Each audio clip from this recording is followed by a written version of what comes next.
what's up? Welcome back to my YouTube channel. So today I have a very quick recipe for you guys. It's a prawn potato curry that runs in my family. It's something that we make almost every other week. Because I am from the Konkan region, that's where my native place is. So we have a lot of seafood that we consume in our family.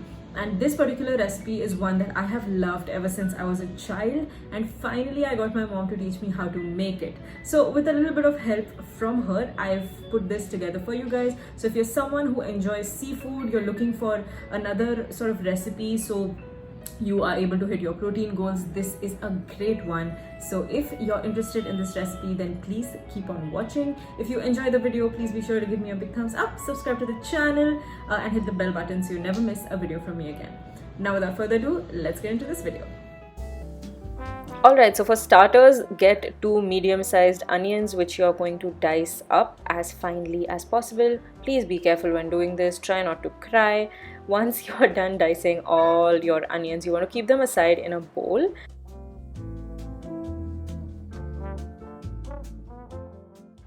So once you're done with all the onion, you're going to take some dry coconut and we are going to grate this, okay? So again, please be careful, don't cut yourself when you're doing this.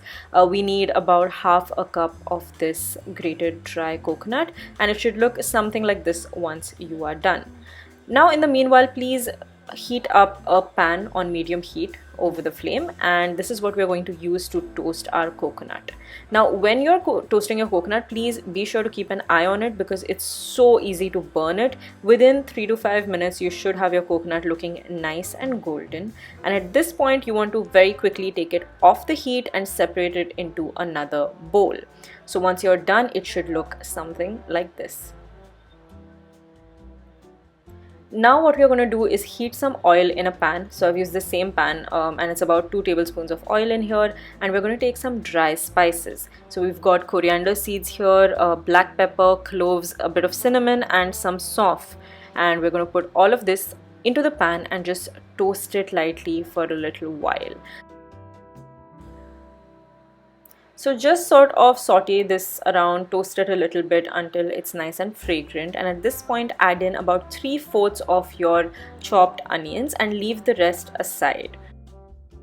So now you want to brown these onions a little bit, so that could take anywhere between 5 to 7 minutes, and once it starts looking something like this, you want to take it aside and put it in a bowl just next to your toasted coconut, and this is where we let both of these ingredients rest for a while so they can cool down. Now take 2 medium-sized potatoes. I don't know if you can even call this medium-sized, I would say small to medium-sized. You can peel these if you want, but this is where you want to chop it up into chunky pieces, okay? So I would say maybe 1-inch cubes or so. So you want to make sure that the chunks are not too thin because then you do risk overcooking them in the curry. Alright, and now what you want to do is take all of these potato cubes and put them aside in some water. It does not need to be chilled, just put it aside in some water for a little while. Now in a kadhai, I need you all to heat up about 3 tablespoons of oil. I know this looks like a lot of oil, but we are going to make a full kadhai of curry with this. And now crush up about 2 or 3 cloves of garlic, as you can see us doing over here. And what you want to do is once the oil is heated up, just drop these cloves of garlic into it.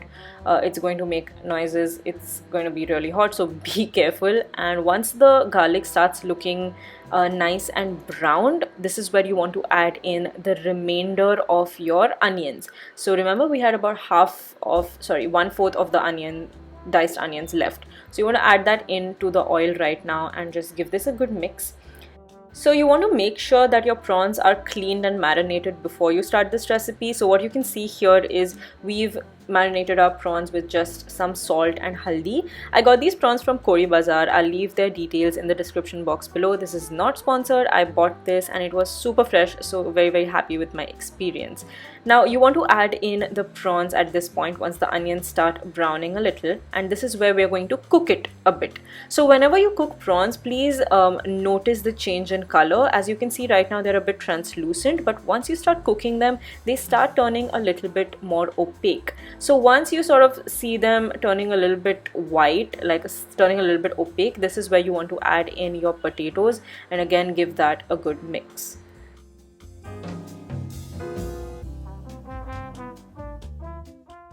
Now you're going to add in some red chili powder. So the one that we have at home is not very spicy, which is why we added like a heaped tablespoon of it, but please adjust this according to your liking.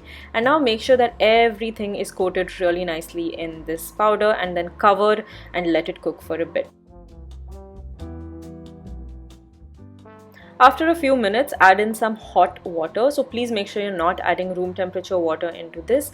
Once you've added in the hot water, just cover this with a lid again and let it cook. Now you need to bring out your mixer slash blender. Yes, you need a mixer for this recipe. You can't do without it, because this is what we're going to use to really make our masala. So add in your toasted coconuts, which should have cooled by now, as well as your onion mix, and please be sure not to make a mess like I did. And since this is a relatively coarse mixture, what you'll have to do is pulse it first and then sort of put it on high speed. Okay, so right after pulsing, this is what it looks like. Now just add a little bit of water to adjust the consistency as required until it's all blended into a nice paste.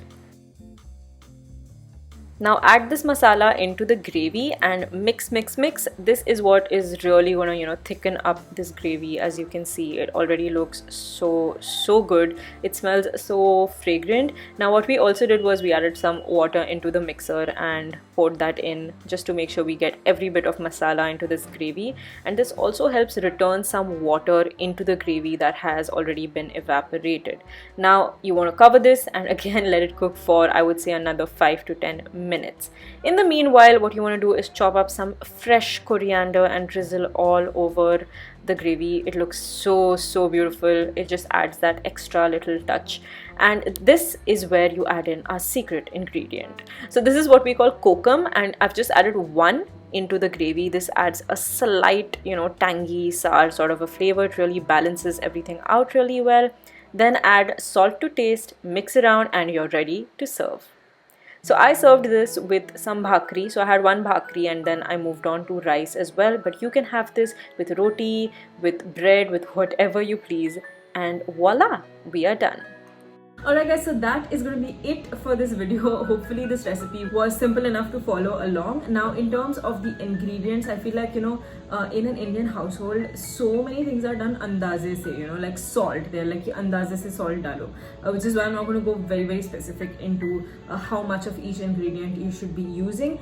But hopefully this gave you all an overall gist of how you can make this recipe, and please be sure to try it out yourself at home. If you do, please let me know if you liked it. I would love to hear your feedback. And also, if you enjoyed the video, please comment down below if you'd like me to make more of such videos, share more recipes that are traditionally made in my household. So yeah, that's all I have for y'all, and I will see you in the next video.